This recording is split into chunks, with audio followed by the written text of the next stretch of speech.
Hey, what's up, YouTube? It's been just a second. Obviously, I don't have like a whole bunch of stuff set up here, but hopefully you can hear me okay. Just wanted to, I'm in the middle of my work day and had a thought, wanted to throw something out as a quick question that I would love you guys that follow me. There's a small group of you, like 1,700 now. I have not been active on YouTube.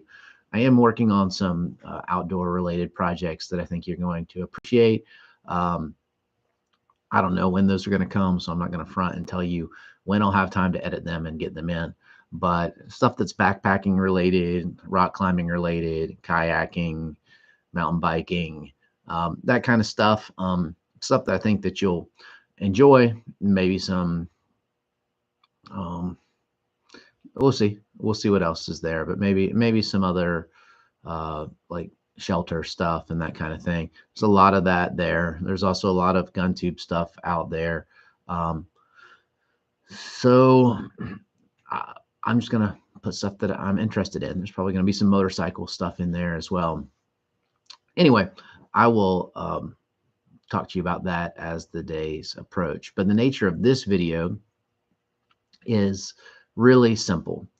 Um, Most of you are probably aware that there are uh, several nonprofit entities in the US.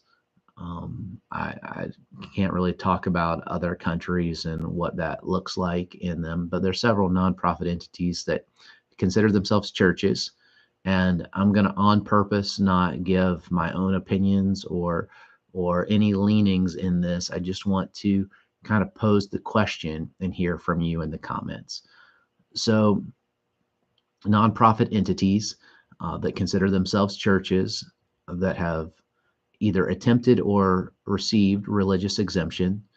Um, Law enforcement in some of their areas consider the people that do these religious practices. Um, in some areas, they consider them uh, drug dealers. In other areas, they consider them um, safe and controlled and free to express their religion as they see fit. So let's talk about what those practices are. There are several entities, again, that consider themselves churches and have sought that religious exemption in the United States that use what are currently Schedule 1 narcotics in their religious ceremonies. Now, I know that there are a fair number of church people that follow me. I but those people also tend to be freedom oriented people. So I just want to know where you fall on these kind of subjects. So specifically, natural narcotics like that are found, and by natural I mean natural as in found in nature. So those entities would call them plant medicines, right? The federal government would call them Schedule 1 narcotics. So regardless of what your personal practice is, regardless of what you would choose to do, regardless of what you would choose to encourage your family to do, um, I wonder how many of you think that it is um, right for the federal government to control,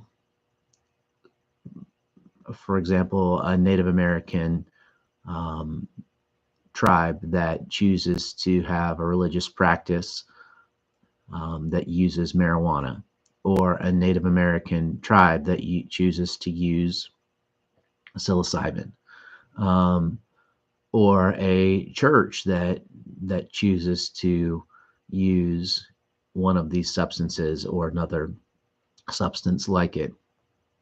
I want to know what you think. Should it be illegal? Should that be the role of the government? Should it not? Is that a justified religious practice? Is it something that is preserved and therefore untouchable from a constitutional standpoint, or is it not? Um, in a similar way, I want to ask you about speech. So, regardless of what you think about um, people's sexuality, regardless of what you think uh, God thinks, or your gods, or your divinity, or your religion. Regardless of what you think that is right or wrong when it comes to sexuality. And I wonder what you think about um, speech. So, in some locations, saying that, for example, homosexual sex or homosexual marriage is um, wrong, or in many pulpits in America, sin, um, that would be considered uh, a hate speech in many conversations across America and in some municipalities. Should that be um, preserved religious practice? Should it be allowed, or should the government be involved in that speech? Um, I just wonder where you all fall. And I think that it's not that I'm hesitant to give my own opinion about these things, but I really want to find out where you are in these areas where people say, "Yes, I'm totally for freedom in every regard," and then um, the conversation about where that freedom rubs up against somebody else's freedom and therefore impacts their life. I think that's where I think that's the conversation that most of us are having. Look, I want the people around me to be completely free until their freedom harmfully impacts me and my family. And then there's a conversation in civil society about law. When your actions begin to negatively impact me, in other words, you are not free to break into my home and to take my property. Um, it's a pretty clear cut societal norm, but even that is uh, is up for grabs in today's political conversation. And I'm not a political guy, but there are many places in our country right now where if the thing that is stolen is under a certain uh, dollar amount that keeps getting higher, especially if it's a business, that those people are not being prosecuted. So there are all of these goalposts that are moving in society. Some would argue for the better, some would argue for the worse, and I think that many people would argue um, differently in different categories.